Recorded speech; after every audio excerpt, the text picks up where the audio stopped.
Halo semuanya, selamat siang ya. Eh, kita akan mulai perkuliahan Big Data Mining. Kebetulan untuk saat ini Bapak Risman sedang ada acara ya. Jadi kita bakal langsung ke practical session untuk pertemuan kali ini. Yaitu kita akan belajar tentang embeddings. Sama bakal saya share dulu.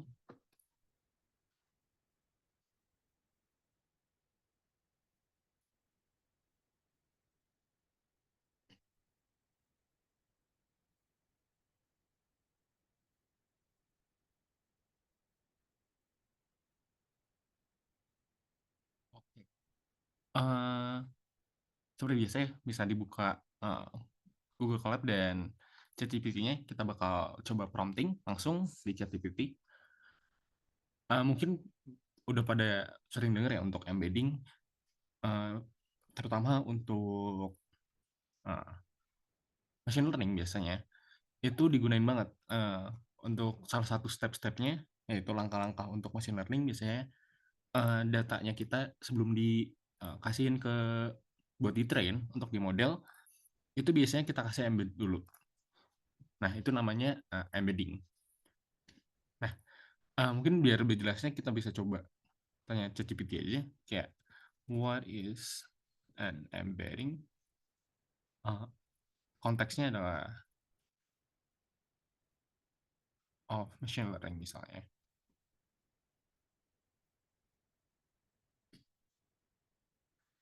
Nah, in machine learning, embedding itu adalah learn representation of data, kayak kata, uh, gambar, atau entity di lower dimensional space compared to their original representation.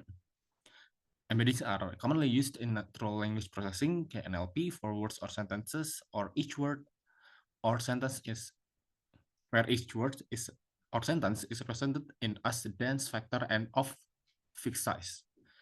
Nah, jadi itu dia ngepresentasiin data tapi di lower dimensional uh, daripada ini aslinya, representasi aslinya. Nah, misalnya kita pengen nyoba ya untuk prompting contoh-contoh penggunaan embedding. Nah, misalnya kita bakal nyobain uh, learning embedding pakai MLP. Kita bisa prompting aja, create a synthetic set for MLP based embedding learning.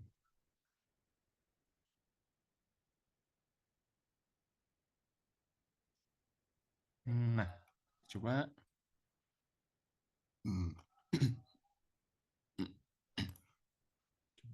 pentingannya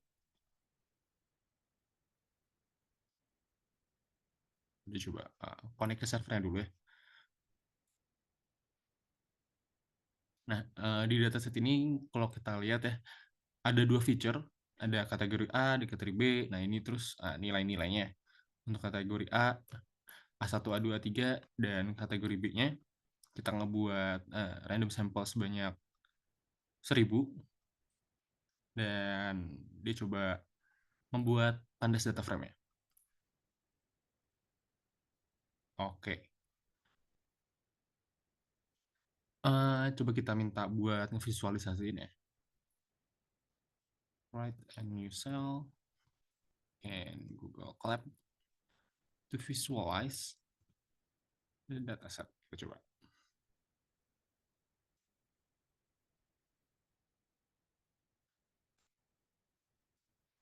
Kita coba paste aja di Google Colab-nya. Coba run.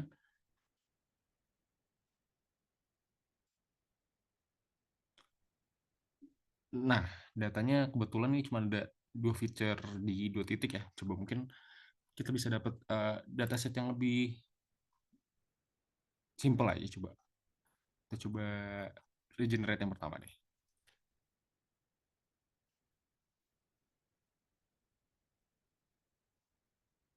Oh, salah.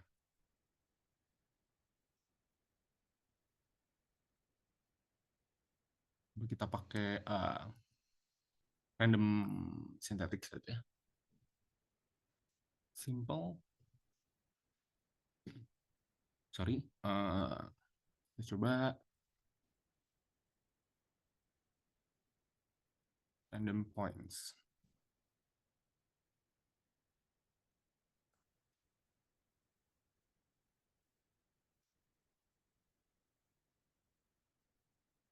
Oke, dia sudah langsung divisualize ya di ininya.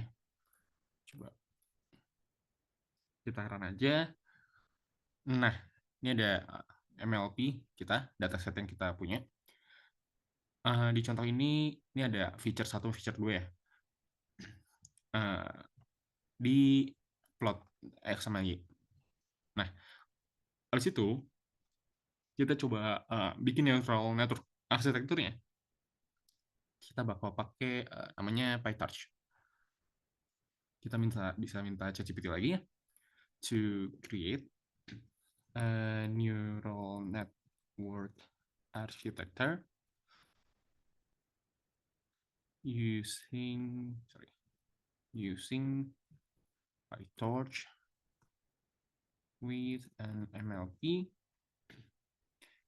and define, kita coba minta define input layer, hidden layer, sama output layernya.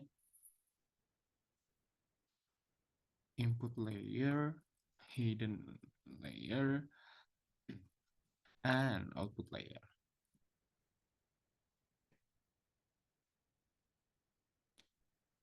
Nah, dicoba bikin arsitekturnya menggunakan MLP. Nah, di sini udah di define ya input size-nya 2, hidden size-nya ini hyperparametersnya. Terus kita coba print modelnya.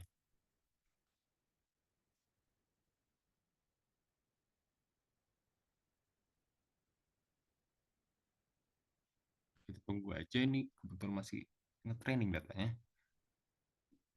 Nah, di sini ada udah kebuat ya model MLP-nya. Kita coba minta untuk nge-train datanya. Sorry, train the MLP model on the dataset. Kita juga mau specify apa aja parameternya, kayak optimizers, loss functionnya apa aja. Kita juga pengen tahu banyak epochs, number of epochs.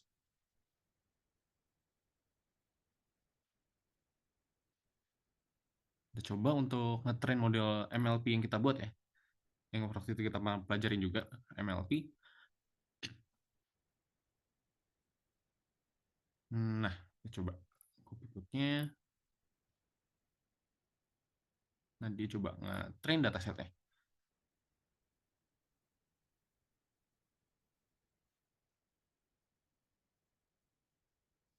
Coba running.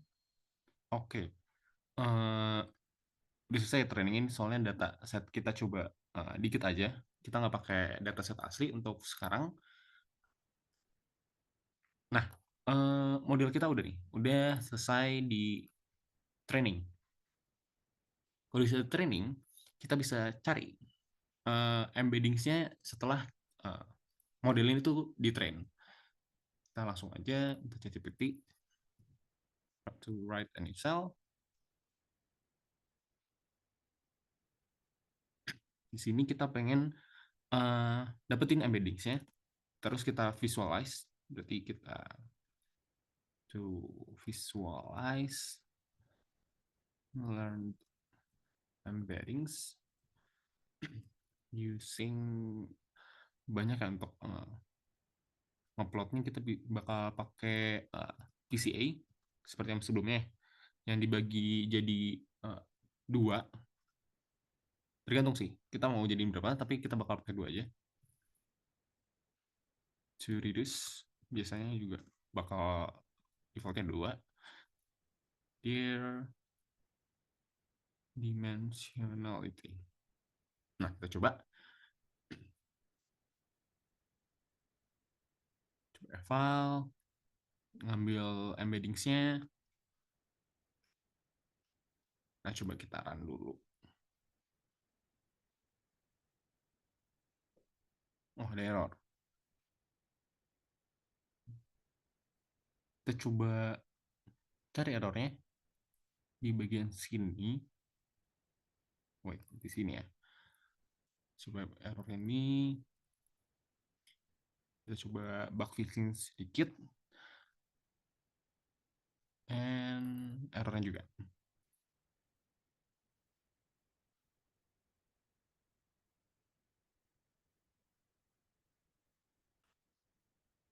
Nah, coba kita copy dulu lagi.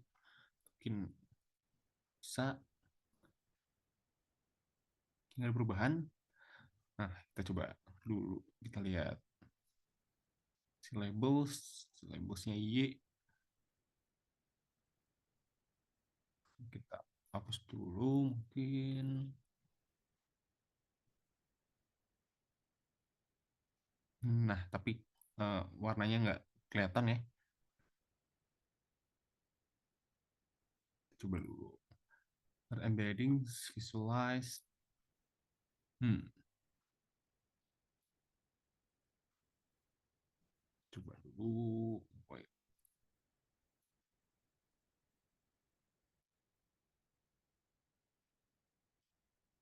Yang dapetin alert embeddingsnya, terus dia ngelakuin PCA ya, terus dia coba plot. Coba kita minta regenerate aja codingannya, promptingnya ya, visualize. Nah,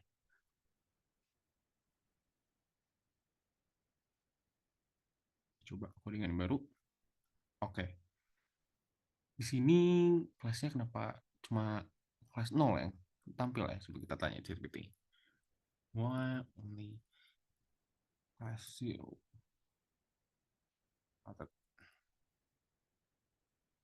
Coba.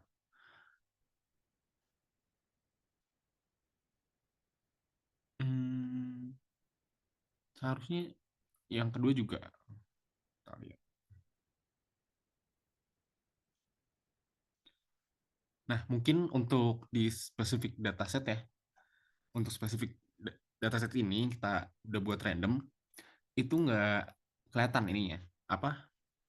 eh, Hasil learn embeddings-nya itu cuma kelihatan di kelas nolnya aja. Di kelas satu yang nggak.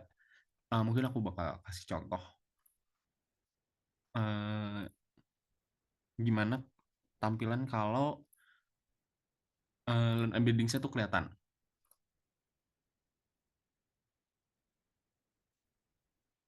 Coba lihat.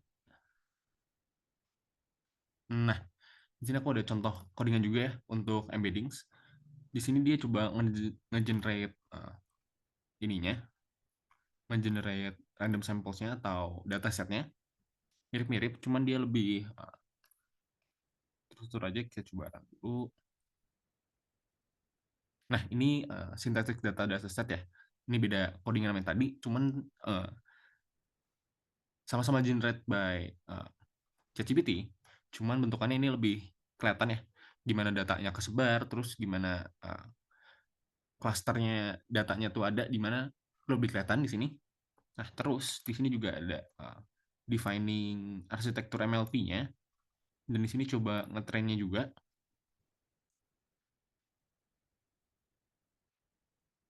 Nih, pokoknya boxnya dari loss-nya 0,5 sampai 0,3. Nah, di sini lebih kelihatan ya. Eh, ini untuk PCA-nya dari Learn Embeddings itu lebih kelihatan dari kelas yang 0 sampai kelas 1 itu kelihatan. Nah, eh, dalam konteks ini, embeddings-nya itu apa sih? Embeddings-nya itu pertama, dia bakal generate dari dataset yang kita punya. Jadi itu bentukannya gimana ya? Masih belum tahu bagaimana embeddings yang aslinya tuh gimana. Jadi nanti pada saat modelnya itu di train, pas di sini ya, di training loop, dia itu bukan hanya ngetrain model dari datasetnya, tapi dia juga ngetrain embeddings-nya. Nah, hasil dari train embeddings-nya atau learn embeddings, jadi embeddings yang udah belajar dari dataset yang kita punya, itu bakal bentuknya tuh uh, ngikutin embeddings yang paling sesuai dengan dataset yang kita punya. Jadi sesuai model yang kita punya. Gitu. Kalau kita lihat dari penjelasannya tadi di atas, kan embedding is learn representation of data.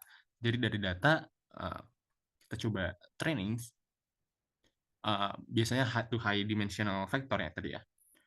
Nanti kita juga belajar tentang vektor ini buat kata-kata, buat words vector. Nah, di sini buat machine learning models to operate more efficiently and effectively on text data. Jadi itu embed-nya bakal bekerja jadi representasi dari dataset yang kita punya gitu. Nah, bisa embedding sini dia punya layernya sendiri untuk di setiap machine learning options gitu. Nah, selain di training MLP, embedding itu juga biasanya bisa dipakai juga untuk namanya kemarin recommendation system. Kita coba langsung prompting aja ya. Contoh penggunaannya kalau di recommendation system tuh gimana sih? Kita coba sebentar.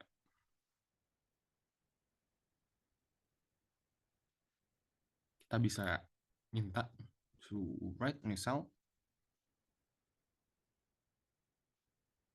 si efeknya dari embeddings, effects of embeddings, context of recommendation system.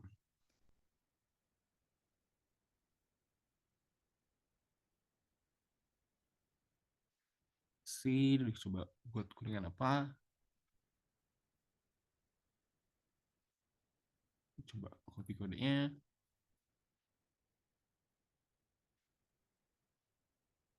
Oke, this is ini tuh biasa ya, jenis recommendation system sederhana. Dia coba ngebuat embeddingnya, terus dia coba uh,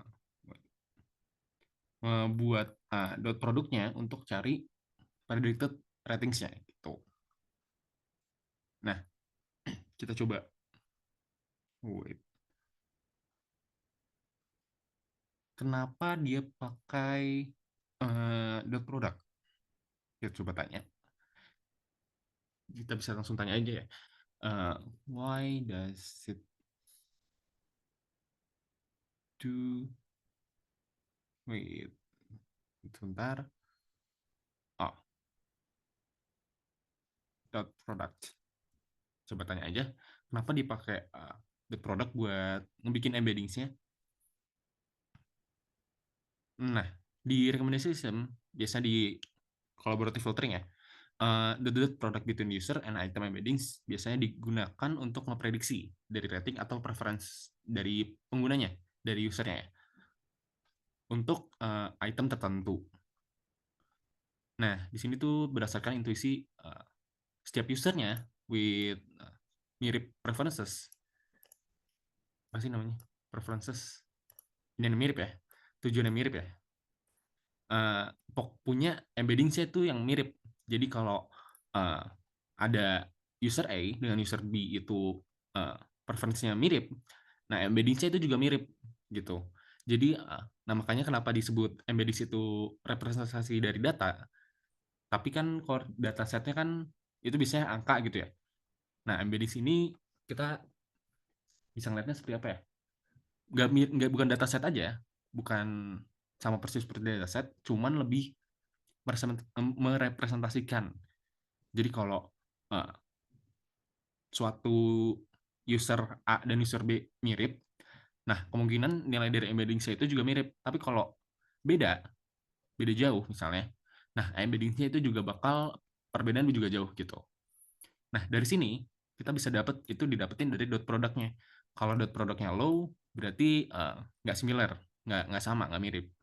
Sedangkan kalau hasil dot produknya itu higher, nah itu berarti kemungkinan dia mirip dari similarity-nya. Nah, kita coba Nah, bisa lihat ya.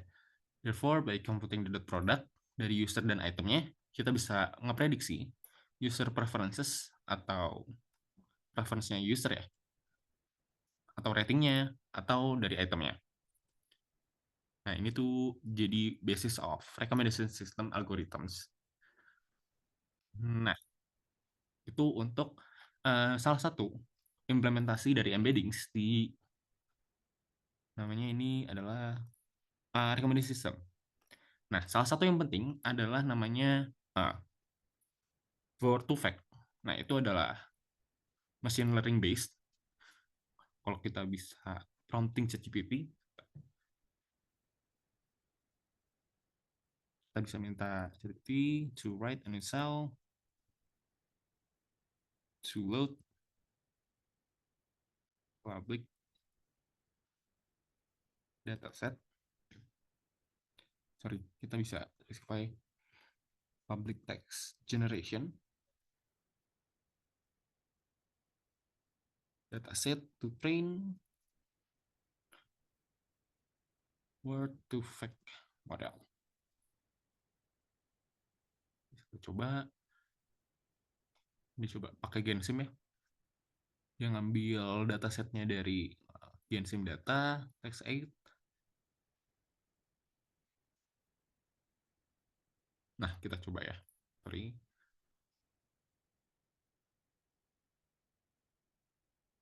ada error. Kita lihat. CP not found. Kita bisa minta coba. Hilang. File not found.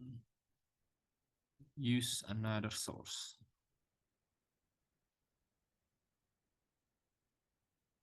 Nah, kita coba bakal pakai NLTK ya. NLTK tuh isinya dataset banyak.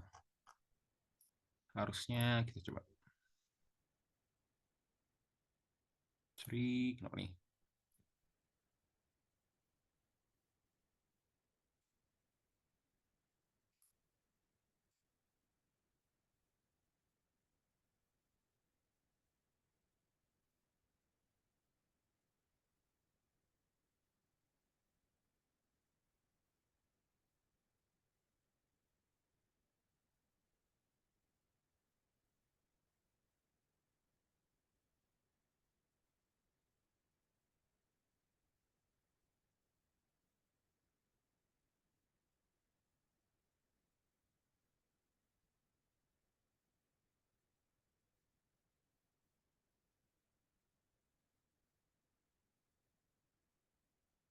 Hmm,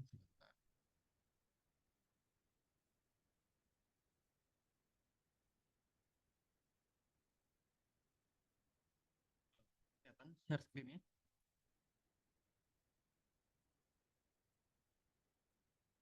Boleh banget. Chat ya, takutnya ini ke cancel tadi, ke close.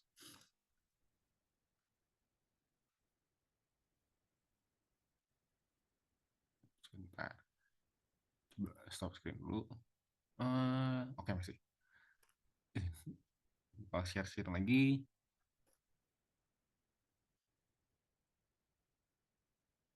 Oke, udah muncul ya.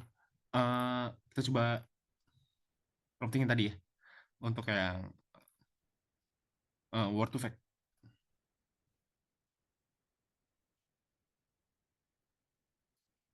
Dia sama ya, dia coba download ininya, datasetnya, terus dia coba nge-tokenize setiap word sentences-nya, dan dia ngedefinisiin untuk word to fact-nya, dan dia ngecoba nge-save model yang udah di-train. Nah, dia juga ada coba ngetes dari most similar dari kata king. Nah, karena ini machine learning base ya, dia coba nge-train datasetnya dari, ini kayaknya pakai yang Reuters. Kita coba aja. Nah, ini kebetulan karena training bakal lama. Coba kita pakai yang KT.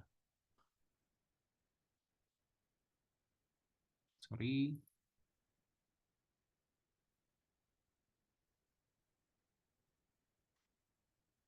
coba lagi.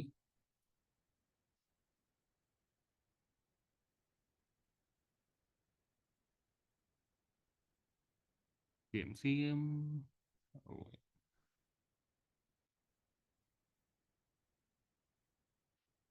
hmm. Oh, dicoba. Kita coba minta tetap Pak. Bentar. Buat tetap pakai uh, teks 8 ya. Teks 8 tuh nggak salah dari Wikipedia. Aduh, ini error. Bentar ya guys.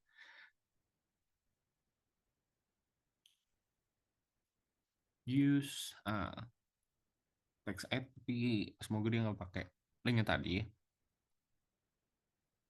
Hmm. Coba kita suruh, kalau nggak salah ada teks 8 pakai coba kita sistem form Gensim API.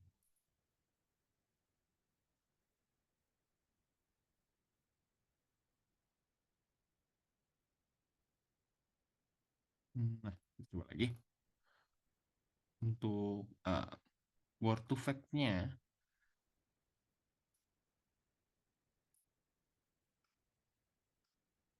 ini kenapa hilang sebentar ya. Dia coba ngedownload juga dari teks 8, coba ngetrain, terus dia coba ngetes di belakang. Hmm, loading ya lama ya. Tunggu aja sebentar sambil nunggu. Aku bakal, aduh, bentar, coba exit dulu sebentar ya.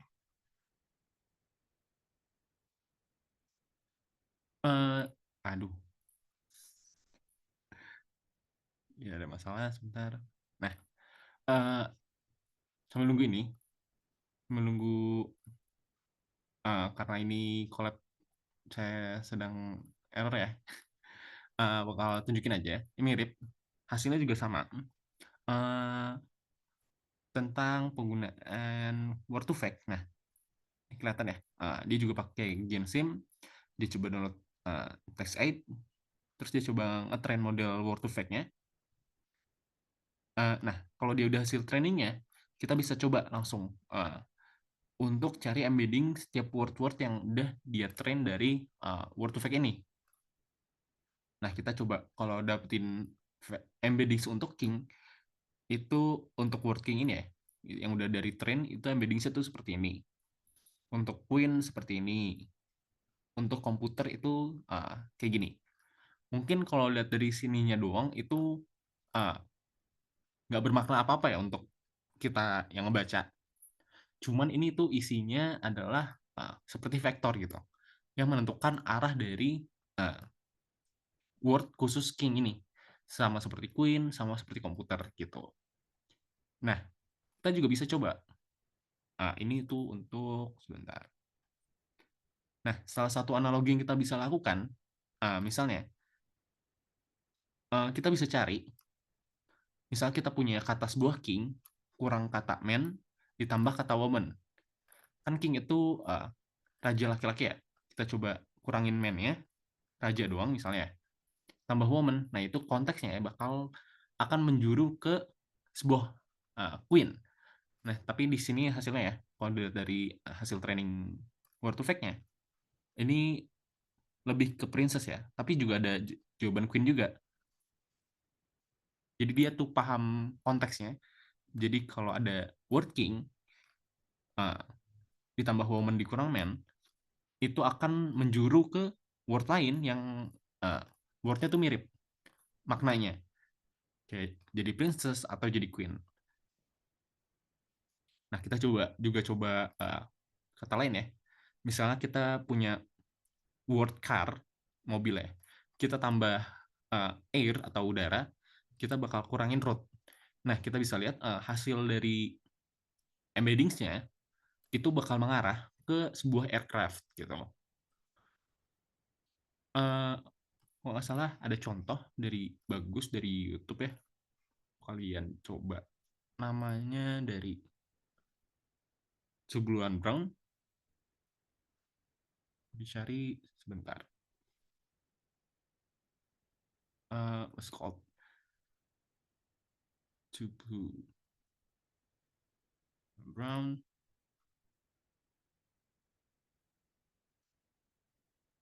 Crash. Kalian bisa coba lihat ini. Salah satu contohnya, contoh penggunaan vektor. Nah, di sini untuk penyederhanaannya, di gambarnya itu dia menggunakan 3 dimensi aja. Padahal kalau dari tren tadi, itu dia bakal banyak dimensinya. Tapi untuk simplicity ya, itu bakal ditampilin dalam 3 dimensi. Nah, misalnya contohnya kayak gini. Misalnya ada sebuah vektor Germany, ngarahnya ke sini, ke kiri sini. Terus ada vektor Italia yang arah ke kanan. Nah, terus kita punya vektor lain namanya Hitler. Nah, dia bakal, kalau kita lihat selisihnya, selisih yang garis merah ini, kita tambahin ke selisihnya ke yang Hitler ini, nah kira-kira tuh hasil wordnya tuh apa gitu.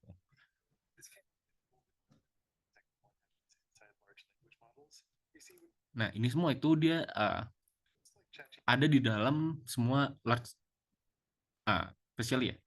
Jadi khususnya di yang large language models, di mana dia ngeproses datanya. Pertama dia tokens, terus dia jadiin tokens, terus dia coba ngebikin setiap tokensnya itu ke sebuah vektor. Nah, dia juga coba embeddings dari all itu ngarahnya kemana, data itu ngarah kemana, dan setiap kata-kata ini, uh, setiap tokensnya ini, dia ngarahnya itu kemana gitu.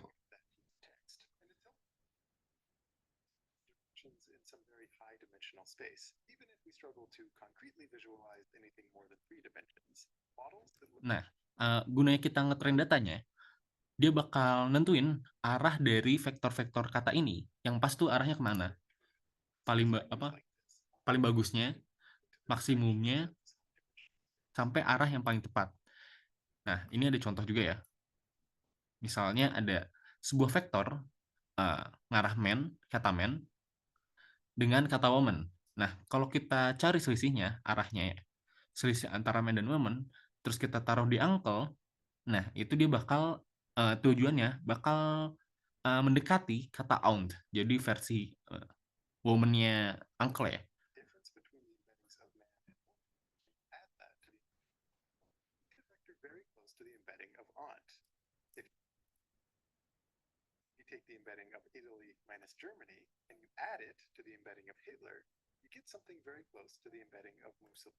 Nah, tadi ya, kalau ada vektor ngarah ke Germany, terus kita ada vektor ngarah ke Italia, terus kita cari selisihnya, terus kita masukin ke Hitler. Nah, mungkin secara vektornya tadi, dia bakal mendekati vektornya Mussolini. Uh, jadi seakan-akan dia tuh mengasosiasikan sebuah arah. Nah, sebuah arah itu lebih ke misalnya ke kanan itu lebih ke Italia, kayak Jermani dengan Italia. Kalau ada Hitler, arah kanannya itu versi kanannya gitu, versi kanannya. Nah, sedangkan arah yang marah ke sana, ke menjauh, itu lebih ke orangnya gitu. Orang kalau dari sini Germany berarti ke arah sana orangnya gitu. Kita juga bisa cari sebenarnya word to fact. Kita lihat dari uh, images. Kita coba cari. Nah, misalnya dari sini ya. Masalah ada versi. Nah, coba kita lihat. Animation tab. Nah, ini juga mirip ya kayak tadi ya. Kalau kita punya man sama woman, dia bakal mirip selisihnya antara king dan queen. Jadi dia itu paham konteks gitu. Sama kayak walking dan walk dengan swimming dan swam. Itu walaupun nggak ada relasinya ya, tapi seakan-akan ada arah yang menentukan dari arah verb to ke verb 3-nya gitu. Sama kayak dan country capital segini juga arah dari Turki dan Ankara itu mirip dengan Kanada dan Ottawa. Kayak Indonesia dengan Jakarta mungkin juga arahnya juga mirip kayak gini gitu. Nah, itulah kegunaan uh, embedding terutama ya ini kalau pakai word to fact ya. Gimana machine learning itu kita bisa tahu paham konteksnya juga tentang uh, relasi antar kata gitu. Oke? Uh, Mungkin sampai sini ada yang mau ditanya terlebih dahulu atau ada yang mau tanya tentang UTS juga boleh. Kita bakal deadline-nya bakal minggu depan ya.